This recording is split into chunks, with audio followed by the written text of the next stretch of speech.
Le vin, c'est pas qu'une boisson. C'est un terroir. C'est un produit culturel. Après, c'est un métier et c'est une empreinte, quoi. C'est la culture de la vigne, mais c'est aussi un échange.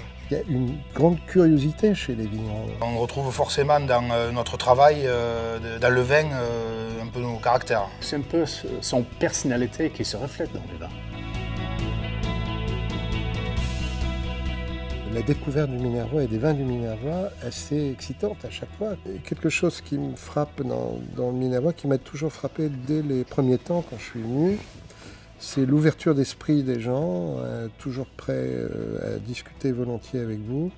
Et puis en même temps, il y a des gueules, quoi, il y a des tronches. Les vignerons aiment bien s'amuser aussi. Ils ont des moments de folie aussi, comme un peintre, comme un pianiste, comme un écrivain. Pour moi, c'est le symbole de l'équilibre, de la simplicité et de la fraîcheur. Ce qui fait qu'on n'est jamais ennuyé quand on boit du Minervois. Mon état d'esprit par rapport à cette région, c'est le terroir de Cazel, où les vignerons justement vont mettre en place un peu plus ces vieux cépages, où on va retrouver des vieux Carignans, des Cinsault, des Aramons, des Marcelans, qui est un hybride.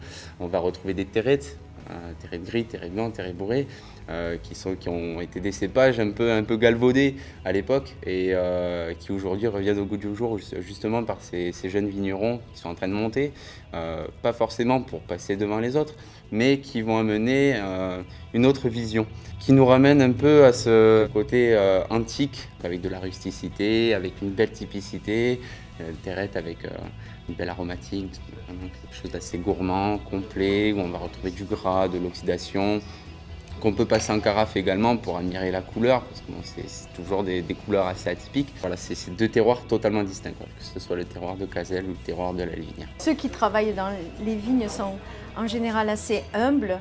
C'est parce que la nature les a matés. Ça donne souvent des belles personnalités, assez sages.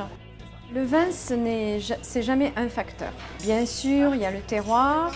Bien sûr, il y a l'adaptation du cépage au terroir, ça c'est très important. Bien sûr, il y a l'âge des vignes.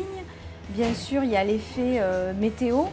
Et le vigneron, en fait, c'est un passeur, hein, on le sait. Voilà, il fait le lien entre cette plante qui a été matée, hein, puisque c'est une liane à la base, et le vin qu'elle va donner. La vigne, elle s'est habituée à trouver, à puiser sa subsistance et à se nourrir de peu, mais c'est très très rare de voir des vignes en Minervois qui souffrent de stress hydrique, qui sont en manque d'eau, qui sont épuisées. Elles se sont adaptées dans cette rusticité qui va faire une personnalité, qui va faire une élégance.